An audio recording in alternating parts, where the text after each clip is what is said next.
नमस्कार दोस्तों, कैसे हैं आप सब लोग। मैं आशा करता हूं आप सब सकुशल हैं। दोस्तों, आज हम बात करने वाले हैं प्रेमानंद जी द्वारा बताया गया कि क्यों हमें हमेशा भगवान पर भरोसा करना चाहिए। जो जो वो कराएं वही करते रहना चाहिए और भविष्य की चिंता नहीं करना चाहिए। इसीलिए हम कहते हैं, संकल्प क्यों करते हो? पता नहीं शाम तक जीवित रहेंगे या नहीं, इसका हमें भरोसा नहीं, तो हम संकल्प क्यों करें? भाई मैं ये करूंगा, वो करूंगा, ये संकल्प तो वही करे जिसको कल का भरोसा हो। अपने लोग तो ऐसे मृत्यु लोक में हैं कि अगले सेकंड का भी भरोसा नहीं। तो ऐसी प्रार्थना करनी चाहिए, हे प्रभु, यदि आपने मुझे जीवन दिया, सामर्थ्य दिया, समय दिया, तो ऐसी हमारी भावना है कि हम 108 परिक्रमा कर लें।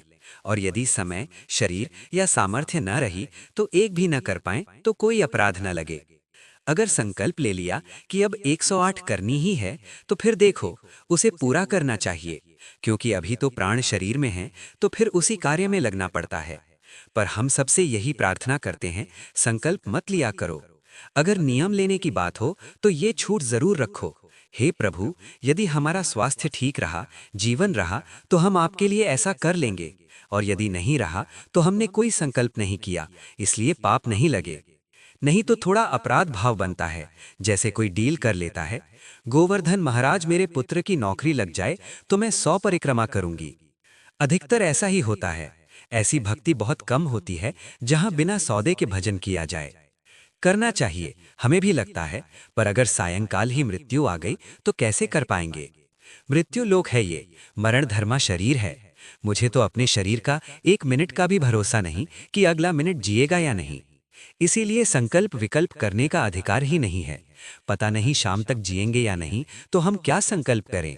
हम तो यही कहें, प्रभु, जैसे आप चलाएं वैसे हम चल रहे हैं।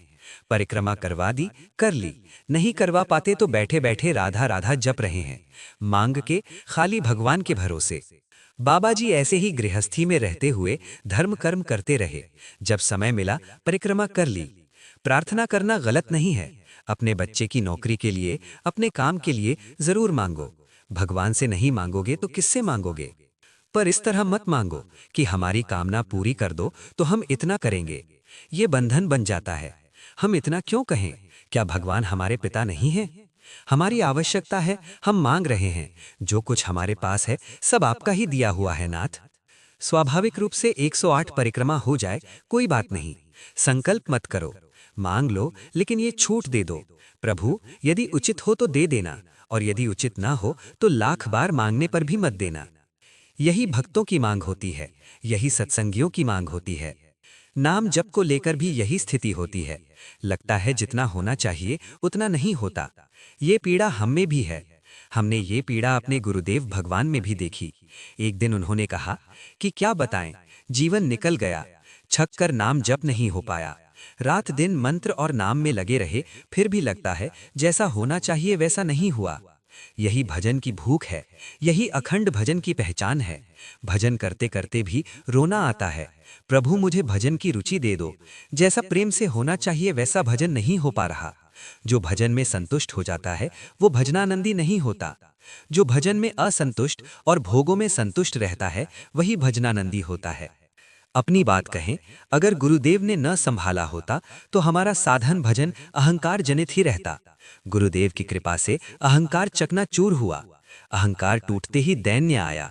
प्रियालाल को दैन्य बहुत प्रिय है, और वो केवल गुरु कृपा से आता है। गुरु के चरणों में कोरा कागज बनकर जाओ। रंगे पुते कागज लेकर जाओगे तो लिखाई सही नहीं होगी। गुरु में दोष दर्शन मत करो। अगर हो जाए तो दूर रहकर भी उन्हें पर ब्रह्म मानो, निंदा मत करो। गुरु कृपा के बिना एक कदम भी नहीं चल सकता।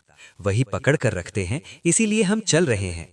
दैन्य आएगा तो आंखों से आंसू आएंगे, और प्रभु के लिए रोना सबसे बड़ा तीर्थ है। कबीर दास जी कहते हैं, बिन रोए कैसे पाइए प्रेम प्यारा मीत। अंत में भगवान की 3 लीलाएं हैं, सृष्टि, पालन और संहार। तीनों आवश्यक हैं। ये शरीर विनाशी है, ये लोक मृत्यु लोक है, पर नाम जप और प्रार्थना के बल से क्षमा संभव है, मंगल संभव है। इसलिए नाम जपो, धर्म से चलो, दूसरों को सुख दो, और अंत में चिंता मत करो। राधा नाम ही पर्याप्त है। राधा वल्लभ श्री हरिवंश जपो, या बस राधा राधा। बोलो जय श्री कृष्णा, जय श्री राधे।